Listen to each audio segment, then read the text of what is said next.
Selamat datang lagi, selamat datang kembali di kelas probabilitas dan statistik. Sekarang kita akan membahas random variable, yaitu kemarin di video sebelumnya sudah kita bahas distribusi probabilitas kontinu. Sekarang kita akan membahas yang selanjutnya ya, yaitu kita akan membahas salah satu juga yang paling banyak digunakan untuk big data dan lain-lain.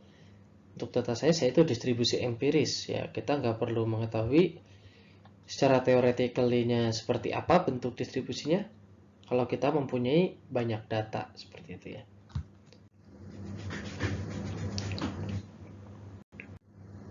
Nah, distribusi empiris ini sebenarnya bisa distribusi diskrit, bisa distribusi kontinu ya. Cuma ini kalau tadi kita mempelajari teori-teorinya, distribusi empiris ini kita dapatkan dari percobaan, seperti itu, dari eksperimen, dari pengumpulan data. Ya, karena kalau yang tadi sudah dibahas, misalkan distribusi normal, log normal, itu kita asumsikan. Nah, pada kenyataannya, distribusi probabilitas untuk nilai fx tertentu itu tidak diketahui ya. Untuk random variable tertentu itu sulit banget mengetahuinya. Nah, distribusi probabilitas ini harus didasarkan pada data yang didapat dari eksperimen berulang yang independen. Maksud independen apa? Jadi ya eksperimennya itu sama dan diulang-ulang dan tidak mempengaruhi hasilnya satu sama lain. Ini definisinya. Misalkan X ada random variable yang hendak kita cari distribusi probabilitasnya. Misalkan kecepatan akses video streaming ya. Nah, ini dalam mengumpulkan datanya, kita lakukan pengukuran kecepatan akses ini berulang-ulang dalam kesempatan yang berbeda, dalam waktu yang berbeda, dalam device yang berbeda. Nah, sehingga bisa didapatkan hasil yang paling menyeluruh gitu.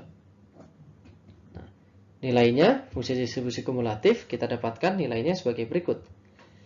Fn topi T itu sama dengan jumlah titik sampel kurang dari atau sama dengan T dibagi N. Ya, atau sama dengan 1 per N, jumlah dari 1 sampai N, 1 untuk XI yang lebih kecil dari atau sama dengan T. Itu ya, penulisan matematisnya.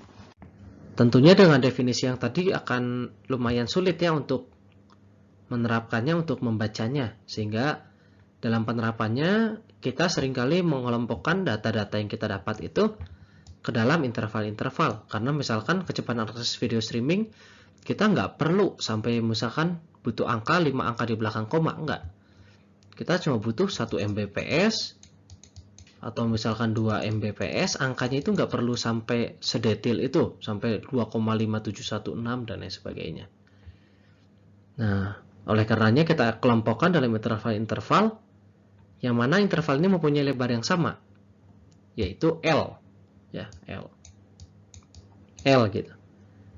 Nah, distribusi probabilitasnya kita tentukan dengan menggunakan frekuensi relatif, yaitu frekuensi data berada dalam suatu interval dibagi dengan jumlah total frekuensi, atau dalam penulisannya kita punya batas bawah interval dan batas atas interval. Kita hitung berapa observasi yang masuk ke dalam interval tersebut dibagi total observasi gitu ya. Nah, ini tetap kita gunakan notasi random variable X besar. Lalu ini notasi batas-batasnya ya. Nilai yang mewakili suatu interval ke I. Jadi misalkan ada interval 0,5 sampai 1,5. Ini kita anggap sebenarnya nilainya 1 MB per second. Nah, itulah yang disebut dengan nilai yang mewakili ya. Jadi kita nggak peduli dia nilainya berapa.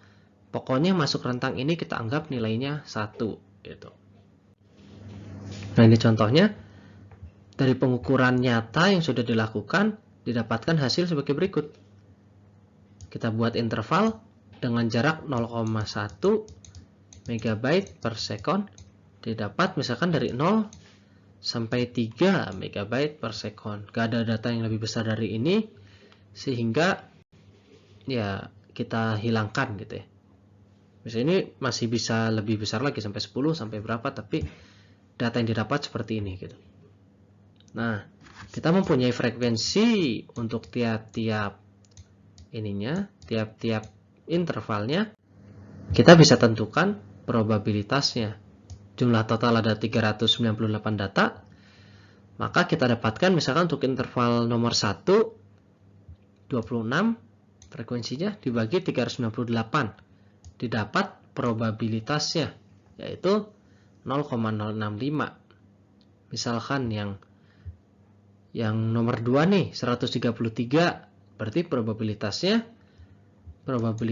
nilai X besar itu ada di antara 0,1 dan 0,2 itu adalah sama dengan 133 dibagi 398, itu sama dengan 0,334. Nah, kalau baca tabel seperti tadi akan sangat menghabiskan waktu. Ya memang untuk pengerjaan sangat enak kalau pakai tabel, tapi untuk penyajian data biasanya orang menggunakan histogram ya. Seperti yang terlihat di atas. Histogram itu memperlihatkan titik-titik tengahnya nilainya ya, bukan saya perlihatkan 0 sampai 1 di sini, namun saya perlihatkan 0,05 ya, 0,05, 0,15, 0,25. Jadi nilai-nilai yang mewakili histogram, nilai yang mewakili tingginya batang ini ya. Soalnya kalau kita tulis 0 sampai 1, maka definisi distribusi probabilitas kontinu yang sudah kita buat tadi akan menjadi tidak bermakna gitu. Nah, ini adalah fungsi distribusi kumulatifnya. Di 0,05 dia naik. Lalu di 0,15 di sini ya, ini naiknya sangat tinggi sesuai dengan tinggi distribusi probabilitasnya. Dan seterusnya. Lalu kita lihat, kita tadi mendapatkan nilai tertinggi 3, maka nilai 3 itu akan menyentuh 1 probabilitasnya. Jadi fungsi distribusi kumulatif F3 itu sama dengan 1, karena kita tahu gak ada nilai di atas 3 MB per second. Seperti itu contoh mudahnya untuk distribusi empiris. Nah, lalu bagaimana dari distribusi empiris kita bisa dapatkan distribusi teoretisnya? Itu kita hitung, kita validitaskan asumsi-asumsi awal kita itu dengan menggunakan uji ini, yang mana akan dijelaskan di bagian statistik. Ini adalah salah beberapa cara yang bisa digunakan. Ada uji Q-kuadrat, uji Kolmogorov-Smirnov, uji Anderson-Darling. Ya, ini akan kita pelajari nanti ya. Jadi bentuk distribusi yang kita dapatkan tadi, datanya seperti itu. Nah, ini bisa kita jawab. Apakah ini normal, log normal, atau yang lainnya gitu. Kita bisa gunakan uji-uji di atas ini.